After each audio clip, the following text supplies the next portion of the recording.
El sistema de emisoras Atalaya presenta su programa El Personaje de los Viernes, bajo la conducción del ingeniero Andrés Mendoza Paladines. Anécdotas, recuerdos y vivencias especiales. Esto es El Personaje de los Viernes, por los 680 kHz de Atalaya, una potencia en radio. Bienvenidos.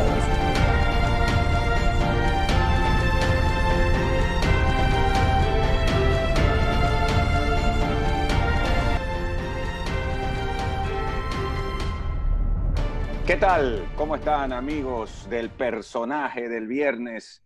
A través del sistema de emisoras Atalaya, este día viernes tendremos a otro extraordinario personaje, muy querido y además respetado, no solo por toda la hinchada barcelonista, sino por toda la hinchada del Ecuador, porque es un caballero, además una persona seria en su trabajo, en sus declaraciones, el profesor Guillermo Almada, quien estuvo con nosotros en Ecuador por algunos años y ahora pues está en México llevando adelante su exitosa carrera como entrenador. Antes que nada, gracias por estar con nosotros, profe, y gracias por atendernos en el Personaje del Viernes. No, para mí es un gusto de poder estar en contacto con ustedes y obviamente con la sociedad ecuatoriana que nos ha dado tanto no solo a mí, sino a nuestra familia. Y bueno, estoy muy contento por estas horas, por lo que ha sido los resultados de Ecuador, que a nosotros no nos sorprenden porque conocemos la materia prima que hay de futbolistas ecuatorianos. Así que repito que es un gusto y un honor estar presente en el programa. Gracias. Siempre tenemos muy gratos recuerdos suyos y a propósito, hablamos afuera de micrófono hace un momento de las eliminatorias, de que usted estaba contento por una parte y por otra no, contento porque Ecuador ganó y no tan contento porque perdió ayer la Celeste con Brasil, ¿no? Sí, sí, los sentimientos se me dividen un poco con Ecuador y con Uruguay. Y bueno, obviamente por la parte de nuestra selección no hicimos una buena performance y por ende no fue bueno el resultado, pero sí muy contento y muy alegre, repito, por los resultados que está teniendo Ecuador y que estuvo con Colombia, que hay mucha gente, repito, sorprendida en el ámbito periodístico de América, pero vuelvo a insistir, no es una cosa que a nosotros nos sorprenda porque, insistimos, conocemos la materia prima de los futbolistas ecuatorianos y bueno, son de primera línea. Siempre que se haga un trabajo serio y coordinado, estamos seguros que van a tener buenos resultados de aquí a Qatar. A propósito de eso, usted cree mucho en la juventud. Recuerdo en Barcelona, y yo como barcelonista, que usted dio chance a varios de estos jugadores, incluso que están jugando hoy por hoy, tipo Arriaga, el mismo Beder, etc. ¿Cómo un entrenador decide y dice, ¿sabe qué? A este jugador le voy a dar chance? Y esto lo digo como como un neófito en la materia, ya, y le dice, a este le voy a dar chance, a este no. Este tiene más posibilidades, este no. ¿Cómo se lo hace? Bueno, es un proceso que uno va llevando y sobre todo lo puede hacer cuando uno estuvo tanto tiempo en un club tan importante como Barcelona. Lo primero que el jugador debe tener es la materia prima, que son sus condiciones, ¿no? Claro. Obviamente debe ir acompañado con el crecimiento como persona y como profesional, que uno debe darle las herramientas también al jugador para que vaya creciendo, no solo en la parte deportiva, darles aportes para su crecimiento, en la intensidad de los entrenamientos, en el trabajo diario, sino crecer en la parte psicológica, en la parte táctica, en la parte técnica. También en lo personal es muy importante, nosotros nos preocupamos mucho en la formación de las personas. Y entonces, bueno, es un proceso que se va generando y una adaptación que la vamos viendo diariamente, y obviamente el ojo del entrenador para darle la posibilidad cuando se la merezca, que seguramente siempre digo lo mismo, ¿no? Hay un proceso que cuando agregamos un juvenil no vamos a ver lo mejor cuando lo insertamos, pero sí va a ir aportando un crecimiento en la medida que nosotros le generemos confianza y le aportemos en su trabajo para su progreso. Claro, porque a la final son chicos, en muchos casos adolescentes, o que recién están saliendo de la adolescencia. Entonces el tema de lo que usted dice de la formación integral es clave, ¿no? Sí, sí, desde mi punto de vista es fundamental. Y una de las cosas que yo he dicho que Ecuador debe atacar para ser una potencia en el fútbol, ¿no? Hay muchos jugadores que llegan a primera división que son huérfanos de esa integración integral, valga la redundancia, Sí. porque no se les aporta en sus edades tempranas la formación de vida, y porque hay muchos clubes que piensan que es un gasto y eso es una inversión, ¿no? Y ahí es donde se debe apuntar desde mi punto de vista para tener mejores personas y por ende mejores futbolistas y mejor formados, que van a dar un mejor rendimiento y en definitiva van a salir más baratos que ir a incorporar extranjeros, a buscar jugadores o incorporar jugadores que seguramente van a salir económicamente un aporte, una erogación mucho más importante para el club. Definitivamente. En Uruguay, donde usted fue futbolista, luego también pues salió al exterior, han tenido un trabajo permanente de divisiones inferiores y una producción de futbolistas extraordinario para ser un país de 3 y pico millones de personas, pero hay también esa parte, ¿no? Que es la educación. Uruguay dentro del continente tiene uno de los mejores niveles en lo que tiene que ver a la parte educativa, ¿no? Sí, obviamente que eso influye. Después hay una organización muy importante por parte del gobierno que prácticamente a los 4 o 5 años están compitiendo todos los niños. Una organización muy grande que abarca todo el Uruguay. Prácticamente el baby fútbol, y nosotros nacemos con una pelota bajo el brazo, ¿no? Todo nuestro sueño en Uruguay es ser futbolista, el 90% de la población. Y con esa estructura que tiene el gobierno con la organización de muchísimos campeonatos en todo el país, bueno, están formando los futbolistas. Y obviamente después los clubes profesionales tienen una estructura mucho más importante que los clubes de Ecuador. Podría ponerse a la par Independiente del Valle, por decir, tomar un caso, que también buscan futbolistas integrales desde edades muy tempranas, porque en Uruguay se vive de la transferencia de los futbolistas, ¿no? A nosotros nos pasó en la etapa estar en River antes de Barcelona, que estuvimos 4 años y medio, transferimos muchísimos jugadores a Europa, sí, y precoces, ¿no? Porque sí. Nos tocó en un caso debutar en un chico de 15 años y a los 16, caso Chapacase, transferirlo al Atlético de Madrid por una cifra millonaria, ¿no? Y así hay muchos casos que nos tocó vivir y que... ¿Cuál fue ese caso, profesor? Chapacase, un jugador que todavía es joven, que hoy está en el Sassuolo, que tiene alrededor de 21, 22 años. Pero bueno, nos tocó una etapa que significó un récord para River Plate en el monto de las transferencias, porque fueron muchos futbolistas de Europa, y todos con 18, 19, 20, 21 años, que fue una época muy importante para el club. Así que, pero es un club que tiene una estructura y una infraestructura y apuesta mucho a la formación de sus juveniles y el aporte después a primera división, ¿no? Obviamente hoy no está pasando un buen momento, pero nos dio muchísima experiencia conjuntamente con nuestro aporte como futbolista, que fueron muchos años también. A propósito de eso, usted nace como futbolista en Defensor Sporting, en su natal Uruguay. desde las divisiones menores. ¿Desde qué edad comenzó a jugar en divisiones inferiores? Bueno, en Defensor Sporting primero es el club más formador del Uruguay y tiene una estructura que seguramente es la mejor del Uruguay. Yo me crié allí prácticamente a los 14, 13, 14 años, después de haber vivido un proceso de baby fútbol. Y hice toda mi carrera allí, ¿no? Jugué alrededor de 15 años en ese club, en el cual logramos campeonatos, una generación de futbolistas muy buena que nos permitió después salir al exterior. Y hoy la base de la selección uruguaya son muchos jugadores formados en Defensor Sporting. Sí, eso indudablemente. Luego usted sale al exterior, o sea, directamente Defensor Sporting se va al América de Cali.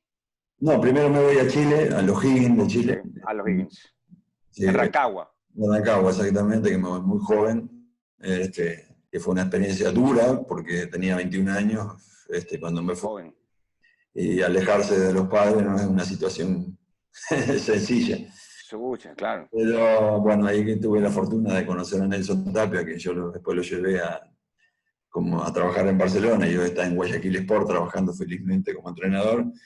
Y me ayudó muchísimo en ese proceso como humano, sobre todo en la parte humana, que la soledad a veces golpeaba muchísimo, el estar lejos de la familia y estar solo. Claro que sí. Y de Chile, ¿qué recuerda? Rancagua, pues una zona al norte de Chile, ¿no? ¿Qué recuerda de O'Higgins? No, es un país extraordinario, con una muy buena educación, Así es. Con una geografía muy atractiva para conocer, y realmente el trato fue muy bueno también, porque repito, yo era muy joven, y fue una experiencia de vida espectacular. Y otro tipo de fútbol distinto al uruguayo, sobre todo cuando uno tiene 20 años, tiene visiones distintas, y me dejó un aprendizaje y una experiencia muy importante en mi vida, no solo en la deportiva, sino en la vida misma, que me significó muchísimo aporte. El traspaso a la América de Cali, ¿cómo se da? Bueno, ellos me hicieron un seguimiento porque estábamos jugando una Copa Libertadores desde mucho tiempo, y bueno, ahí se entabló una negociación y fui al fútbol colombiano de la América, que no estaba pasando un buen momento económico, digamos, cuando llegamos. Ya no era la época de los 80, ¿no? Ya no, se había el inicio de los 90, claro. No venía en un proceso porque los equipos tienen dueño, el dueño había tenido problemas judiciales y una cantidad de cosas, y bueno, estaba en ese proceso pero sí, obviamente, un fútbol con mucha calidad, futbolistas de distintas características, que nos aportó mucho a nuestra formación como entrenador, y ahí conocimos grandes personas y grandes futbolistas, caso Bermúdez, Córdoba, Leonel Álvarez, Pipa de Ávila, bueno, no, una cantidad de jugadores que tenían un plantel de primera línea y muy importante. Y repito, un fútbol de distintas características, que es muy parecido al ecuatoriano, pero obviamente sin los aportes de infraestructura que sí tiene Colombia y que todavía le cuesta a Ecuador incorporar. Claro, Colombia tiene, como usted dice, aportes de infraestructura más importantes que lo que hay todavía en el Ecuador. Julio César Falcioni ya no estaba en el América en ese momento, arquero. No, todavía no, ya se había ido, Nación Dorada, digamos, porque si bien no lograron la Copa Libertadores, había llegado a la final, no, ya no estaba en ese proceso. Pero el Pipa de Ávila, por ejemplo, años después, me parece que el 95, por ahí en adelante, estuvo acá en Guayaquil. Sí, sabía, porque el club hizo un reconocimiento, yo estuve con él conversando un rato, y coincidimos en mi etapa en Barcelona. Profe, en el caso de ahí usted se va para Guatemala, ¿no? A la Aurora. Sí, después vuelvo al fútbol uruguayo, estoy en 4 o 5 años, y ahí me voy a Guatemala. Había un entrenador uruguayo que me hicieron una propuesta que me satisfizo, económicamente, y bueno, me interesaba estar con él, y ahí fuimos a esa nueva etapa que fue también muy importante en nuestra vida, porque también me significó conocer otro tipo de fútbol, otra sociedad distinta, y bueno, quizás con menos estructura, sobre todo fuera de la capital, pero también fue un aporte importante. Claro, es otra confederación, aparte de ser otro continente, ¿no? Es, como usted dice, otro tipo de estilo de fútbol, pero además, insisto, es dentro de América, pero es Centroamérica, es la CONCACAF. Ya no hay Copa Libertadores ni Copa Sudamericana, sino la Conca Champions y todo esto, ¿no? Sí, a nosotros nos tocó jugar la Conca Champions, que tiene otras características, o sea, intenta hacer algo similar a la Copa Libertadores, pero tiene mucho menos jerarquía. Inclusive hoy aquí en México los clubes sufren por no estar en Copa Libertadores y seguramente están haciendo el intento para volver a entrar. Entonces fue un fútbol que realmente quizás de menor calidad de los que había ido anteriormente, pero yo estaba en el epílogo, en el final de mi carrera, porque después jugué 5 o 6 años más cuando volví de Guatemala, porque bueno, yo tenía una hija en ese momento, estaba solo y bueno, preferí volver para estar cerca de mi familia. En ese momento yo me había separado en mi primer matrimonio, me fui solo a Guatemala y bueno, lo que me significaba mucho ese sufrimiento era estar lejos de mi hija, que era pequeña, y bueno, decidí retornar al fútbol uruguayo para estar más cerca de mi hija, que en ese momento era pequeña. O sea que cuando se fue a Rancagua estaba solo, 21 años, ¿no? Después, esta parte de acá en Guatemala también le tocó estar solo. Sí, pero con una madurez más importante ya, y un conocimiento de lo que era. Nosotros somos un poco, los uruguayos somos un poco nómades, ¿no? Sí, No acostumbramos a vivir en distintos, y nos adaptamos rápidamente. Sí, recuerdo que me costó el principio en Chile, pero no me costó tanto. Bueno, en México, en Colombia me fui casado, y en Guatemala sí, quizás fui solo y me costó muchísimo menos, porque yo tenía un estilo de vida, tenía mucho más madurez como profesional y sabía lo que debía hacer y bueno, obviamente estaba encarrilado otra vez. A los 20 años uno es joven, tiene inquietudes. Lógico. Soltero, 20 años es diferente. No conoce a nadie y le cuesta hacer nuevas amistades, bueno, una cantidad de cosas que obviamente distintas etapas de la vida, como me tocó ir en Guatemala, repito, tenían mayor madurez y me ayudaron mucho más la adaptación a la vida diaria, ¿no? A la parte futbolística, porque fue placentera las dos, ¿no? Estoy viendo, el Aurora Fútbol Club tiene que ver con la parte militar de Guatemala, ¿no?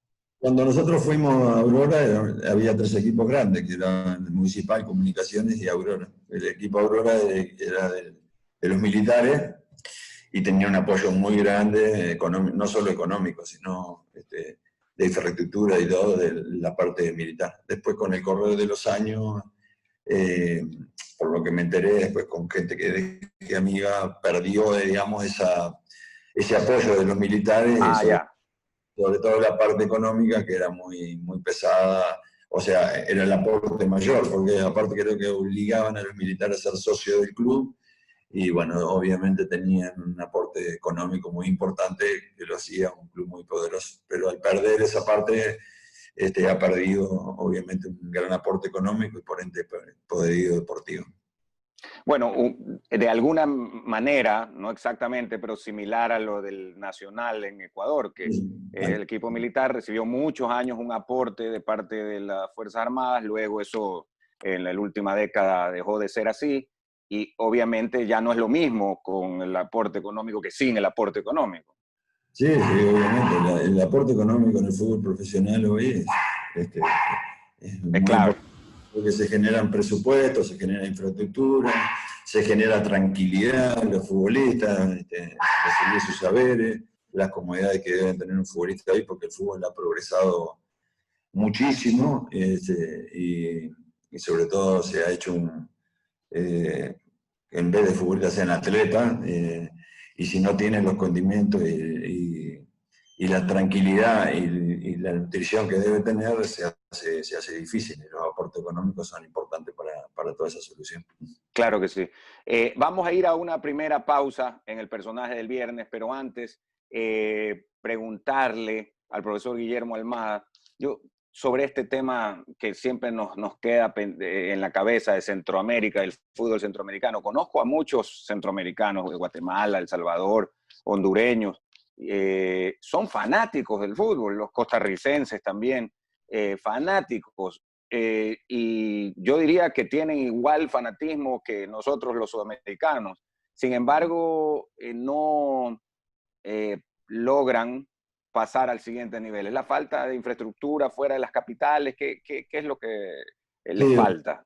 primero, obviamente, el fanatismo que ellos tienen va a la par o igual que el sudamericano. Sí.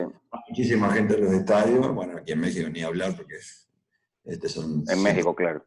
150 millones de personas, entonces hay muchísima gente. Pero en Centroamérica, como me tocó estar a mí, hay mucho fanatismo también por el fútbol.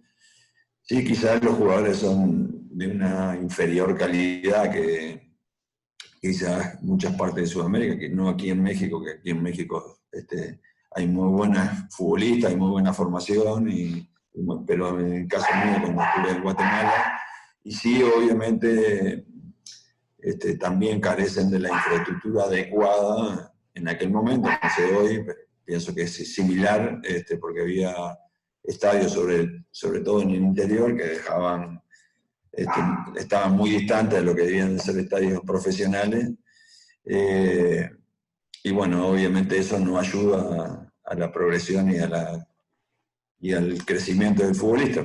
También se trabajaba poco en formativas, no había gente capacitada, bueno, una cantidad de ítems que el futbolista empezaba muy tarde, a los 17, 18 años, se perdían muchos años muy importantes, sobre todo en la adolescencia, en su formación.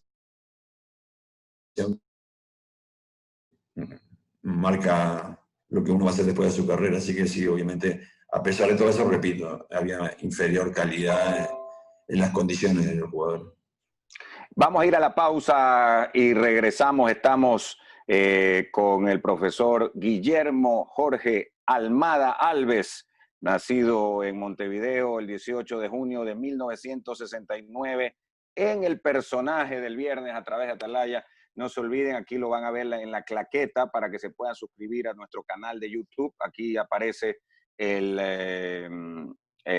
nombre del canal para que se puedan suscribir. Además están todas las anteriores entrevistas que hemos realizado a personajes de la calidad del profesor Almada en las semanas anteriores de nuestra programación. Así que regresamos inmediatamente, amigos. Este programa se transmite hoy a las 5:30, el sábado, mañana a las 9 de la mañana, perdón, y el día domingo el otro reprise a las 7 de la mañana. Ya volvemos.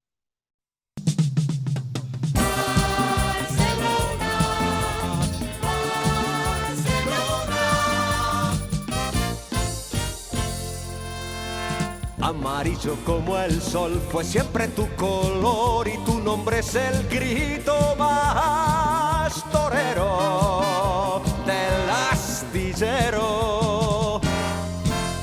11 camisetas y por dentro un corazón que late al son del grande y del pequeño guayaquileño.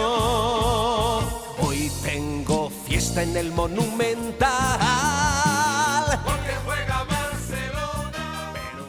Muy bien, continuamos, amigos del sistema de emisoras Atalaya. No se olviden que estamos también a través de nuestro Facebook, Radio Atalaya 680M, y de nuestras redes Instagram, Radio Atalaya 680, y en Twitter, @680 Radio Atalaya. Igualmente, el profesor Guillermo Almada, conversábamos fuera de micrófonos respecto a lo que usted decía, que los uruguayos son bastante nómadas, se adapta mucho en Ecuador, Guayaquil y en todo el Ecuador, ¿no? Porque hay en Ambato, en Cuenca, en Manta, en Quito, uruguayos que han venido, y no solo por el fútbol, muchos han sido por el fútbol, pero que se han quedado en nuestro país y que pues son muy queridos, ¿no? Son gente además que aporta y trabaja mucho.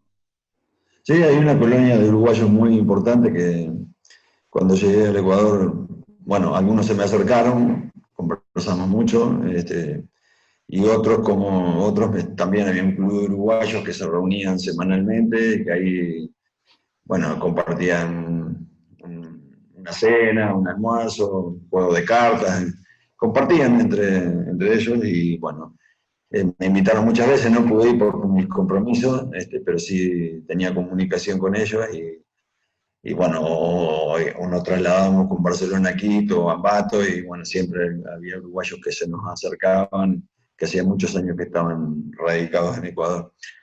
Ecuador es una tierra muy hospitalaria para los extranjeros y obviamente da placer poder vivir en un país que realmente tiene gente tan maravillosa, así que no es difícil adaptarse, repito, una tierra que en el caso nuestro, nuestra profesión nos va cambiando de ubicación Claro. por los vaivenes deportivos, pero seguramente si nos hubiéramos tenido que quedar a vivir en Ecuador, lo hubiéramos hecho con mucho placer, repito, por el trato y por lo que no estoy hablando solo de mi persona, sino de mi familia, que eso uno lo conversa mucho prácticamente y bueno,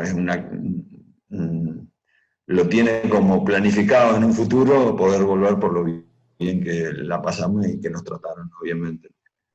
Sabe que nosotros en Radio Atalaya, a través de Rodolfo Piñeiro, que es amigo suyo también, Ahí uruguayo, tenemos un que se quedó muchos años. ahí está, se quedó muchos años, y su Sí, familia, sí, sí. ya Tiene, muy amigo de Vladimir López, de Vladi. bueno, yo tuve el gusto de conocerlo en Ecuador, ¿no? Fue uno de Sí, los personajes bueno, que agradezco a la vida haberlo conocido porque es una gran persona. una gran persona, extraordinaria persona. Y a través de él pudimos conocer, por ejemplo, y vinieron a comentar con nosotros en Atalaya, a Mario Saralegui, que había sido pues ídolo en Barcelona como futbolista y antes pues una figura mundial también con la selección uruguaya, con River Plate de Argentina, a Lucho Santibáñez, que también había sido muy querido en Barcelona, muy polémico cuando fue entrenador de Chile, porque nos eliminó el Mundial de España en el 81, pero luego muy querido. Y todos tenían lo que usted dice, ¿no? Que repetían esto, que a la familia le gustaba mucho estar en Ecuador. Sí, sí, no solo lo que le significa la ciudad, sino nosotros hicimos muchos vínculos, repito, con la sociedad ecuatoriana, y dejamos muchos amigos que nos hicieron disfrutar en los momentos de ocio, sobre todo a mi familia, porque yo era el que tenía menos, en muchas reuniones, prácticamente desde el inicio, desde que llegamos, ¿no? Entonces, esas cosas las valoramos mucho, porque no se ven particularmente, a mí me tocó andar por muchos países y no se ven una sociedad tan abierta en otros lugares, ¿no? Entonces tenemos mucho agradecimiento por eso, porque aparte disfrutamos esos 4 años que tuvimos en Barcelona, que es un club que significa muchísimas presiones, y la pasamos muy bien. Y eso, repito, que lo tenemos que agradecer a los amigos y a la sociedad ecuatoriana, porque había de distintos clubes, no eran que eran hinchas de Barcelona, había muchos de Emelec, había de distintos, había algunos en Cuenca, una cantidad de cosas. Claro. Y a veces cuando uno se trasladaba a otras ciudades, también sentía el calor humano de mucha gente que quizás uno lo conocía, pero se acercaban a trasladarle ese cariño. Se me pasó otro querido amigo que también ha estado con nosotros en Atalaya, que es Marcelo Troviani, argentino, pero también él, su señora, y su hijo, muy enraizado. Están radicados allí en Ecuador y también seguramente estas palabras que yo digo ya las puedan ratificar porque están conviviendo hace mucho tiempo y en el caso de Marcelo fue jugador En el caso de Pablito está trabajando en Barcelona, pero también todas estas cosas que adornan a la sociedad ecuatoriana seguramente ellos también la están disfrutando y la disfrutaron, que hicieron que volvieran a estar en Ecuador. Claro, tiene que ser, para cuando uno le gusta retornar a algún lugar es por algo, ¿no? Si uno lo pasa mal, seguro no vuelve. No vuelve, exacto. Lo pasa mal, dice, allá no voy, y la familia menos. Exactamente. Bueno, vuelvo a insistir que son las bondades que ustedes tienen como sociedad ecuatoriana, Gracias. que son muy buenas. Gracias, profesor. Y a propósito de lo que estamos conversando, ¿cómo se dio su venida a Barcelona? Porque como usted dice, 4 años y medio, yo no estoy seguro, acá le podemos preguntar a los estadísticos que tenemos en Atalanta, a Antonio Villa, al Pocho Harp, que también maneja mucho la parte histórica, pero yo no creo que haya habido un entrenador que haya tenido tanto tiempo en el ídolo, y cuando decidió usted ya el cambio, para ir a México, al Santos, Laguna de Torreón, la hinchada estaba pues con mucha pena, ¿no? Sí, yo siempre digo, a mí no me cansó dirigir Barcelona ni me aburrí, simplemente me generó desgaste, o mucho desgaste, la problemática Claro, que influía, que económica, sí. influía muchísimo en el trabajo semanal, por ende en los resultados después en el fin de semana, por más que siempre estábamos peleando los campeonatos, la intranquilidad con los futbolistas y una cantidad de vicisitudes que no culpo a nadie, ¿no? Ni a la directiva, porque a Pancho era un tipo espectacular, frontal, simplemente era una problemática que arrastraba de muchísimos años y estuvimos 4 años tratando de disimular eso, que es desde mi punto de vista es una pelea desigual con otros equipos, porque que no sufren esa problemática, sobre todo atraso, que a los futbolistas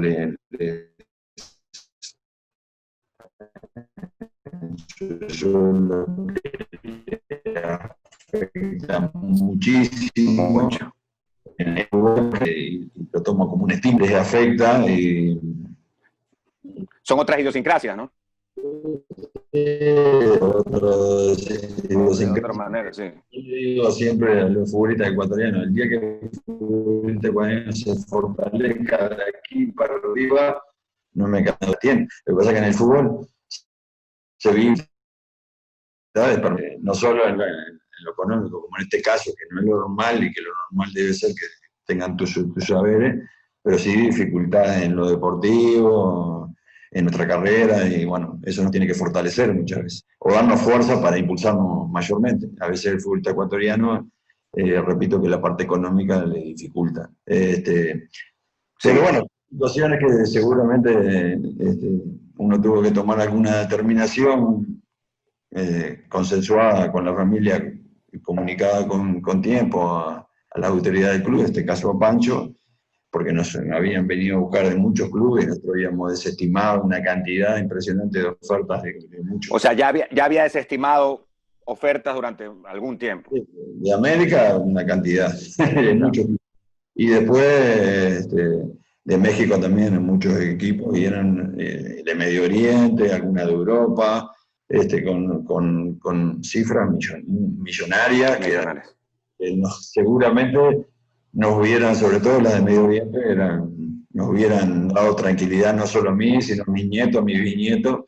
Pero no es una cosa que, a pesar de que nosotros trabajamos por dinero, no es una de las cosas que nos motiva a nosotros las cifras, ¿no? Lo que nos motiva son los proyectos, la parte deportiva, la buena convivencia con los futbolistas, bueno, una cantidad de cosas que obviamente cada uno tiene su prioridad y no estoy criticando ninguna, pero bueno, nunca hasta el momento de hoy, porque también aquí hemos recibido una propuesta importante, no es lo que nos saque, quizás otro entrenador la toma rápidamente, pensando en cosas que también son importantes, pero no fue no es una cosa que nos motivara a nosotros. Pero bueno, esa decisión la tuvimos que tomar, repito, porque estaba afectando mucho la parte deportiva y humana de los futbolistas. Claro. Profe, antes de ir a una segunda pausa, en el caso estaba viendo en su trayectoria algo que me parece interesante preguntarle. por ejemplo, y me corrige si estoy equivocado, en Tacuarembó, al igual que en Barcelona, en su primera temporada no le fue bien, y luego lo ratifican. Como por ejemplo, cuando usted estuvo en Barcelona, le toca el final de una directiva que termina con muchos problemas económicos, hubo un cambio además abrupto, en ese momento entra Pancho Ceballos. No sé exactamente el caso de Tacuarembó, pero digamos, el plan a mediano y largo plazo da sus resultados, ¿no? Bueno, en el caso de Tacuarembó, yo había sido capitán del club, fue mi inserción como entrenador, dejé de ser capitán para ser entrenador. Ah, ya, o sea, usted jugaba ahí. Sí, sí, yo fui, me inserté en Tacuarembó, un club que yo había jugado y había sido capitán, y estuvimos 2 años y medio, y nosotros mantuvimos la categoría del club que hoy está prácticamente a descender a tercera división desde que nos fuimos nosotros, y fue hazañoso lo que hicimos porque nosotros jugamos con un promedio de edad alrededor de 19 años, que después fueron transferidos algunos jugadores y capitalizó el club, y lo máximo que podíamos aspirar era mantener la categoría. Nosotros la mantuvimos durante 2 años. El año que nosotros nos fuimos por esta problemática económica que yo les decía anteriormente que también tenía el club, ese año descendió, y está peleando desde hace años, y hoy está complicado hasta para bajar a tercera división. Es un club con mucho, del interior, con mucho arraigo y con mucha convocatoria. Le diría que después de los equipos grandes en Uruguay, el que tiene más convocatoria. Más convocatoria. Sí. Pero bueno, es un club que tiene pocos años de vida, se creó en el año 98, y está tratando de solidificar su estructura, sus cimientos para poder crecer, y obviamente la parte económica es vital para todos estos clubes, que claro, sea dificultad. En el caso del Barcelona, siempre lo he dicho yo, nosotros cuando llegamos al club fue mayúscula la sorpresa que nos llevamos, porque conocíamos al club de haber competido, de lo que significaba su convocatoria. Nosotros teníamos 4 o 5 ofertas arriba de la mesa y elegimos Barcelona. El que nos trajo al club fue Francisco Hidalgo, que nos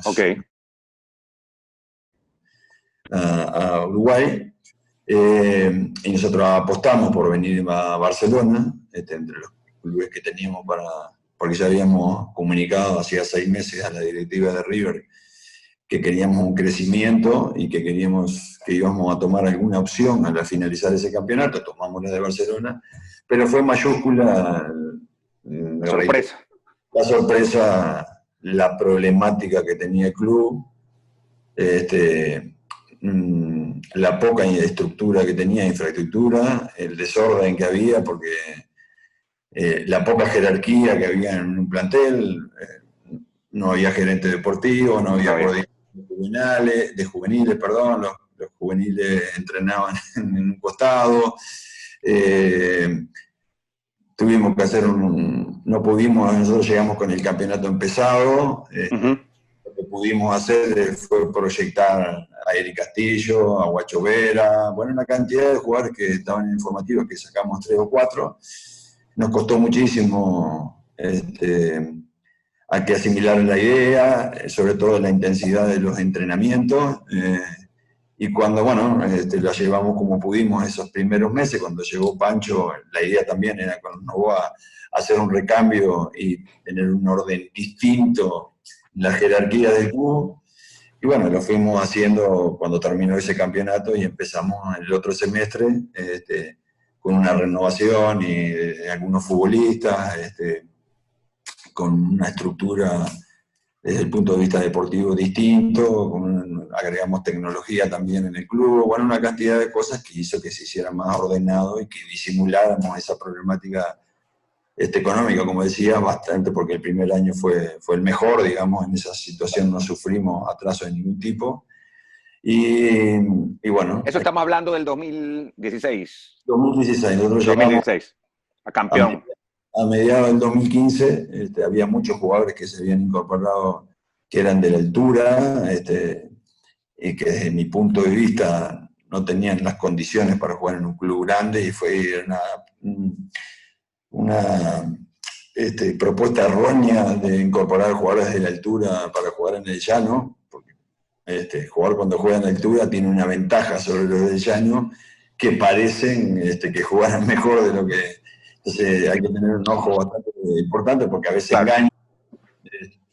Y bueno, ahí hicimos una cantidad de cambios, yo siempre lo repito, ¿no? Cuando llegamos no encontramos el club cero, lo encontramos -10, y nos sorprendió muchísimo, porque era un gigante que estaba dormido, sí, y que lo ordenamos de todo punto de vista, juntamente con los directivos, que también ellos nos ayudaron muchísimo, y bueno, ahí hicimos una estructura distinta que nos fortaleció, obviamente con un trabajo, una buena pretemporada, fuimos a Esmeralda a hacer la pretemporada, estuvimos prácticamente un mes encerrado trabajando, automatizamos muchas cosas, mejoramos muchísimo la parte deportiva y se le dio mucho más tranquilidad, con un orden de jerarquía importante a los futbolistas, y conjuntamente con tecnología que pudimos agregar, que nos ayudó muchísimo a hacer un trabajo importante. Estaban felices la gente en Esmeralda. Nosotros tuvimos reportero allá, la gente fue una cosa impresionante. Sí, sí, la verdad que fue un lugar espectacular, que nos gustó y disfrutamos muchísimo, porque hicimos algunos partidos amistosos también. Uh-huh. Bueno, las pasiones que obviamente despierta Barcelona en cualquier lado que vaya, porque no solo en Esmeralda, a cualquier lugar que nos trasladábamos, despierta esas pasiones, pero obviamente la gente disfrutaba, nosotros abríamos la puerta en el entrenamiento de la tarde, porque entrenamos en triple jornada, en la mañana, en el mediodía y de tarde, y en la tarde abríamos las puertas para que la gente pudiera ver los entrenamientos, y se agolpeaba muchísimo allí, llenaban todas las tribunas, y se notaba que la gente disfrutaba, a pesar de que está un poco apartado de la ciudad, en lugar de que hicimos la pretemporada. Como le decía, vamos a hacer una pausa comercial. Decir que en el 2016 fue Barcelona campeón, y pues desató un río de alegrías. Luego también con el profesor Almada logró Barcelona resurgir a nivel de Copa Libertadores, con un plantel también estupendo, que eliminó, ahí es cuando decíamos que eliminaba a Barcelona a los gigantes brasileños, eliminó a varios de ellos, había esta broma, ¿no? Y luego pues llegó hasta semifinales de esa histórica Copa, ¿no? Sí, hasta el día de hoy tenemos esa espinita clavada, que fue la semifinal más injusta que vi en nuestra vida, porque perdimos lamentablemente para el primer partido. Fue una conjunción de cosas, ¿no? Perdimos 3 jugadores importantes como Alves, Márquez y Aimar. Y bueno, claro, conjuntamente con algunos errores que cometimos con Gremio en la parte local, y que ellos los aprovecharon muy bien, a pesar de que no fueron superiores.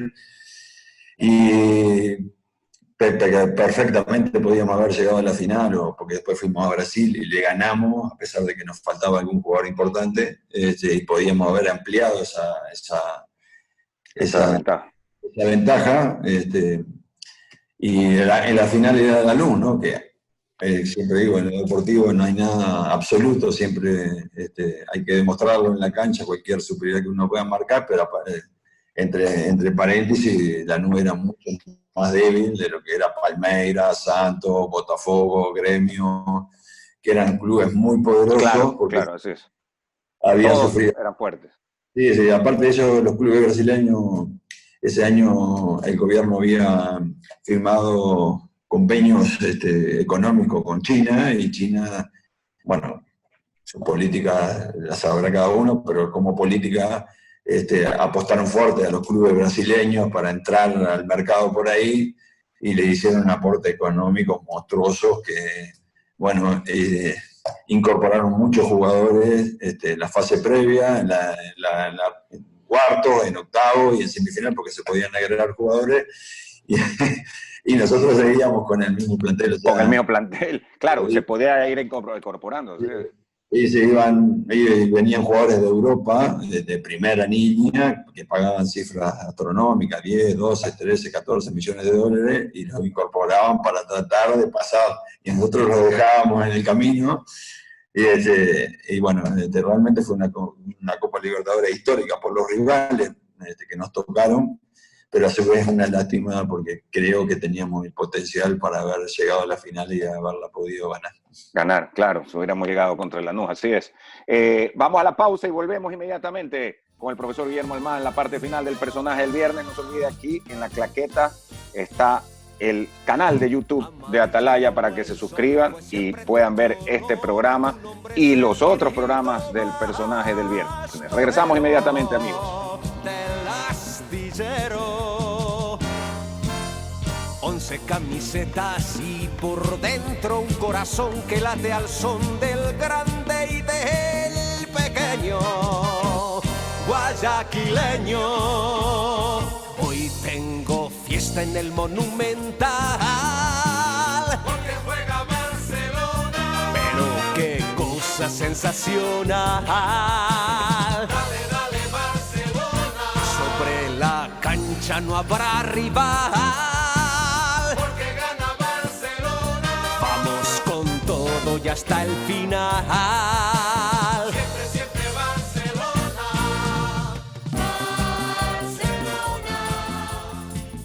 Gracias por estar con nosotros, amigos del personaje del viernes. Está ni más ni menos que el profesor Guillermo Almada, quien es el entrenador del Santos Laguna de Torreón, uno de los clubes poderosos de la Liga MX mexicana, donde está desde el 2019. Y antes que nada, nos alegramos, profesor, que usted, su familia se encuentren bien de salud. Eso es lo más importante. Este es un año muy, muy particular. Estamos conversando aquí agradablemente y la verdad es que en México, en Ecuador, en diferentes lugares del mundo se vive. En Uruguay, de lo que sabemos, las cosas están mejor, pero igual, en todos lados se vive un ambiente tremendo por este asunto del coronavirus. Así es que nos alegramos de que se encuentren ustedes bien de salud y que se haya podido normalizar dentro de lo posible la competencia, ¿no? Aunque no haya público, pero que se pueda jugar. Sí, yo pienso que debemos adaptarnos a esta nueva normalidad y escondernos abajo de un hoyo no nos va a solucionar nada. Más que está muy complicado y esto nos está dejando enseñanza muy importante en nuestra vida diaria y a mí, en nuestro caso, como entrenador de fútbol. Nosotros aquí está muy complicado, hemos sufrido muchísimos contagios, prácticamente, bueno, yo me he contagiado, hasta el día de hoy no sé dónde, porque me cuido muchísimo, porque me contagié antes de que reiniciara un poco el campeonato. Ok. Y bueno, hemos tenido jugadores que se han contagiado 2 y 3 veces. Miren, qué increíble. Igual, de todas maneras, aquí en México nos exponemos mucho en la competencia porque nosotros viajamos permanentemente en el aeropuerto porque las distancias son muy largas y cuando jugamos de visita vamos al avión, vamos al aeropuerto y eso significa exponerse.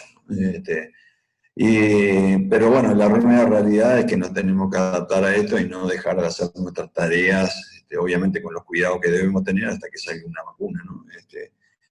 Entonces, a pesar de que está muy complicado, bueno, estamos haciendo nuestra tarea que en definitiva es lo que nos hace felices a todos, insisto, con los cuidados que nos demanda la parte de salud y que debemos tener, a pesar de que esto es muy difícil y a veces se hace muy incontrolable. Torreón es parte del estado de Coahuila, de lo que veo, al noreste de México, ¿no? Al noreste de México. Sí, a la parte norte de México, está unos 400 kilómetros antes de Monterrey, una zona desértica. Aquí se hace todo con mucho esfuerzo, se denomina el club Los Guerreros, porque, bueno, levantaron una ciudad en el desierto y todo genera mucha dificultad aquí o mucho trabajo por lo que significa el clima. ¿Altura no tienen entonces? No, o sea, aquí no, pero en Ciudad de México sí. En Ciudad de México sí. Claro, Toluca, eso sí. Toluca también, sí, Pachuca, bueno, una cantidad de lugares que sí hay, no quizás tan alto como en Quito. Igual nosotros estamos a 1100 metros aquí Ok. del nivel del mar, y Ciudad de México está a 2600, cosa que hace un poco más adaptable después de ir a competir. No es tanta la diferencia como ir de Guayaquil a Quito, que son casi 3000 metros, y uno parte del lugar cero, ¿no? Entonces, Es el muy tener diferente. menos diferencia, a pesar de que hay una ventaja para los que juegan en altura, no es tan grande como la que existe en Ecuador. Sí, eso le iba a preguntar, si en este caso se sentía esa misma diferencia que en Ecuador se siente. Recuerdo cuando los primeros meses que usted estaba en Barcelona, por ejemplo, al equipo le costaba mucho en una segunda etapa. Me imagino el sistema de juego, en los segundos tiempos, la parte física no rendía igual que en el primero, ¿no? Sí, nosotros buscamos, bueno, hicimos muchos estudios de lo que significaba la adaptación a la altura. Y bueno, todas las personas se adaptan distinto, no hay dos Sí. similares. El que pierde menos, pierde el 20% de su capacidad aeróbica cuando llega a Quito. Y bueno, después optamos dentro de nuestros estudios de llegar el mismo día del partido, que no, fue uno de los cambios radicales que hicimos en el club y que se nos tildaba, no, es una locura, ¿cómo vamos a hacer eso? Había mucha oposición, nos impusimos al final y nos dio muchos resultados, nos llevó a prácticamente estar 1 año y medio, casi 2 años sin perder en la altura, obviamente con Sí el fue. juego en conjunto, buenos jugadores, una cantidad de cosas que tienen que ir asociadas, no solo por eso, pero fue muy importante. Yo me acuerdo que cuando los primeros partidos que dirigí en altura, bueno, cuando iba a hacer la charla, no podía ibanar 3 o 4 palabras porque me ahogaba y generaba la risa de todos los futbolistas, porque Qué durísimo. o sea, mi adaptación, empezaba a hablar y tenía que parar para tomar aire porque se me dificultaba, ¿no? Claro. No tenemos esa parte geográfica y prácticamente no la vivimos nunca, por más que fuimos alguna vez a jugar, y se nos generaba mucha dificultad. Entonces, es una cosa que afecta el rendimiento y la capacidad física, y el fútbol, lamentablemente, para los que viven en Quito, que obviamente no tiene que jugar allí porque no es una crítica, pero sí le afecta hasta a la gente que no Por está supuesto. adaptada. Y en mi caso me afectaba muchísimo. Que como usted dice, no es lo mismo para quienes hemos ido desde chicos, y más aún quienes han sido deportistas y han jugado en divisiones inferiores y lo han hecho muchos años, ya saben qué esperar, ¿no? Pero para el que no, como usted dice, de Uruguay o de Argentina, sufre Por mucho. eso nos cuesta tanto a nosotros los uruguayos jugar en la altura, porque nosotros el lugar más alto que tenemos en Uruguay son 400 metros. A Argentina le pasa lo mismo, Brasil también, porque no estamos aclimatados ni acostumbrados a eso. Por más que uno busque las armas tecnológicas y para tratar de adaptarse lo mayor posible, siempre hay una diferencia y siempre hay un sufrimiento muy importante, ¿no? Si no tenés la capacidad mental para saber que vas a sufrir, se hace más difícil todavía. Claro. Yo quería preguntarle al profesor Guillermo Almada, volviendo al tema de México. Vi el otro día un reportaje, me impresionó. Estaban haciendo un reportaje sobre la selección, sobre el Tri, como le dicen, ¿no? No es la Tri, sino el Tri. Y decía, la delantera mexicana en el Tri, sumado 40 millones de euros, vale, los 3 delanteros del Tri, juegan en Europa y todo. Entonces, no solo es el potencial económico en comprar jugadores del extranjero que tienen los clubes y el fútbol de México, sino también sus propios jugadores son muy cotizados a nivel internacional, profe, no solo por calidad, sino también por estar en este mercado, ¿no? Sí, obviamente. México es una plaza muy fuerte, no me cabe ninguna duda que es la mejor plaza de todas las Américas. Tiene un presupuesto monstruoso, Monterrey, Tigre, América, Cruz Azul, Guadalajara. Chivas. Chivas. Entonces, el poderío económico que tiene México compite con el de Europa. Y hay muchos jugadores que tienen ofertas de Europa, pero no tienen la ambición de ir a jugar allá y se quedan en el fútbol mexicano. Entonces, prefieren quedarse en su tierra, con su vínculo, porque no les genera una diferencia económica. Los que se van a Europa es porque se van por desafío deportivo. Y hay muy buena calidad de futbolistas en México.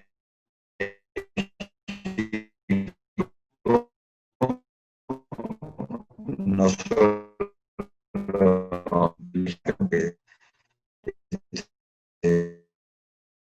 son figuras muy competitivos. Lo que para mí no genera el despegue de México es la competencia que tiene a nivel de CONCACAF, ¿no?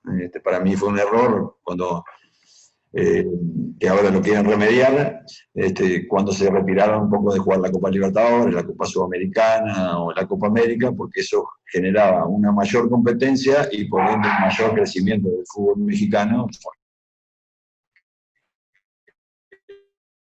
Medirse con equipos competitivos. La competencia que tiene Centroamérica es muy limitada, es muy fácil y eso no genera mucho crecimiento, ¿no?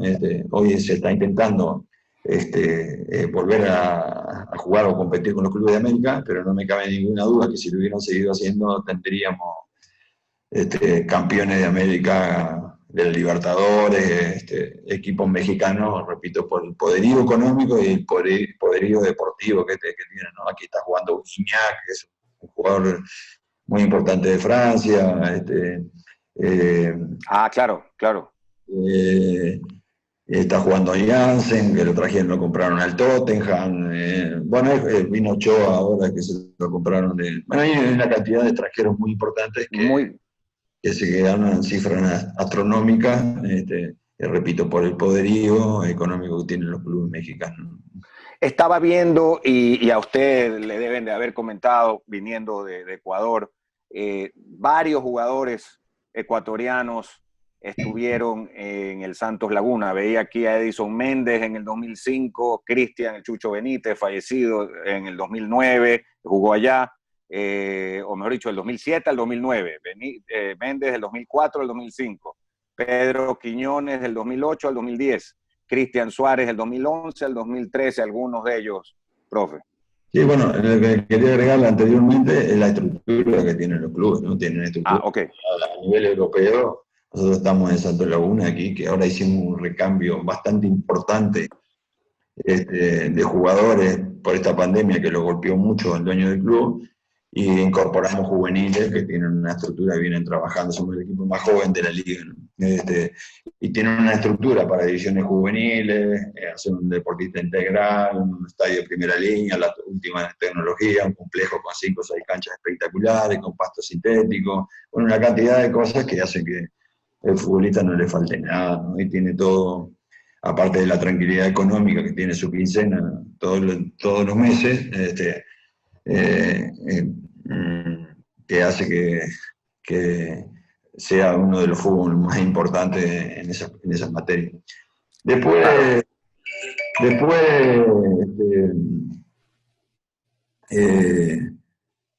los futbolistas ecuatorianos. Bueno, cuando uno llega al Club de Santos tiene una estatua de Chucho Benítez en la entrada y no la tiene nadie.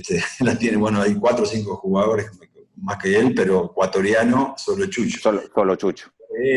Bueno, están 3 o 4 jugadores históricos que son mexicanos y algunos del Pony Ruiz, pero tiene una entrada de Chucho Benítez y tiene gigantografías de él por todo el complejo y el estadio, cosa que nos hace sentir orgullosos y sacar un poco pecho de todo esto que realmente lo que hemos estado involucrados en el fútbol ecuatoriano, ¿no? Y Santos ha tenido, bueno, hoy tenemos 3 jugadores ecuatorianos, como Balda,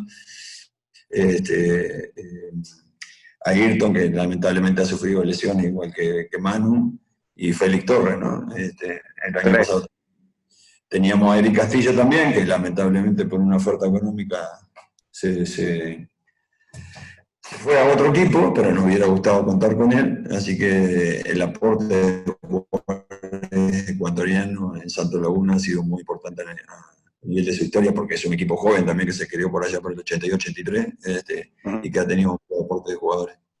Claro, claro. Yo termino con esta anécdota. En el año 96, cuando recién me casé, 95, perdón, estuvimos con mi esposa en México y yo les preguntaba a varios taxistas, sacando pecho, así como usted dice, por Alex Aguinaga.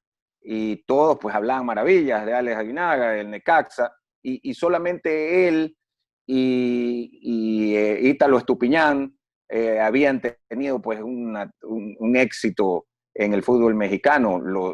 Había otros jugadores, pero muy pocos, es decir, de pronto, luego del Mundial del 2002, que clasifica Ecuador por primera vez a un Mundial de fútbol, comienza a haber una cantidad, una tournée, digamos así, de jugadores a una liga no solo tan poderosa económicamente, sino que además se les convierte en una vitrina, ¿no? Sí, bueno, en caso de Ale es un prócer aquí en México, ¿no? Tuvo muchísimos años en Necaxa, Sí, Nueva América. Son los mejores años de ese club, y bueno, tanto es así que hoy trabaja en la televisión mexicana, y es una de las opiniones más escuchadas, ¿no? Conjuntamente con otros jugadores. Y hay una colonia de futbolistas ecuatorianos muy importantes y son muy requeridos por la mayoría de los clubes, ¿no? Y hoy tenemos muchos jugadores que son figuras en el fútbol mexicano. Caso Estrada, caso Mena es un jugador que tenía un campeonato espectacular, ha sido goleador del torneo, tuvo el año y se fue hace poquito. Bueno, hay una Así es. Como el fútbol mexicano, y son muy requeridos los futbolistas ecuatorianos. Profesor Guillermo Almada, muchísimas gracias por estar en el personaje del viernes. Para usted, repetimos, para su familia, el respeto, el aprecio, nosotros, no solo como comunicadores, como Atalaya, sino como barcelonistas, y el resto de los hinchas del fútbol del Ecuador, que siempre guardan muchísimo respeto y admiración por usted, profe. Bueno, Andrés, muchísimas gracias. Para mí fue un placer estar en comunicación otra vez con la sociedad ecuatoriana, cosa que les mando un fuerte abrazo, mi agradecimiento eterno por el trato que nos dieron siempre. Y bueno, seguramente nos estaremos viendo en todo poco tiempo, que es una tierra que nos vamos a visitar. Cuidarse con esta pandemia, y bueno, estamos a las órdenes para cualquier requerimiento. Así que les mando un fuerte abrazo y muchas bendiciones para la familia. Muy amable, igualmente. Muy buen día. Nos despedimos en el personaje del viernes, amigos oyentes, a través de Atalaya. No se olviden, aquí está la claqueta, la ponemos más acá, donde está Radio Atalaya, el YouTube, para que ustedes se suscriban. Ya regresamos luego de la pausa.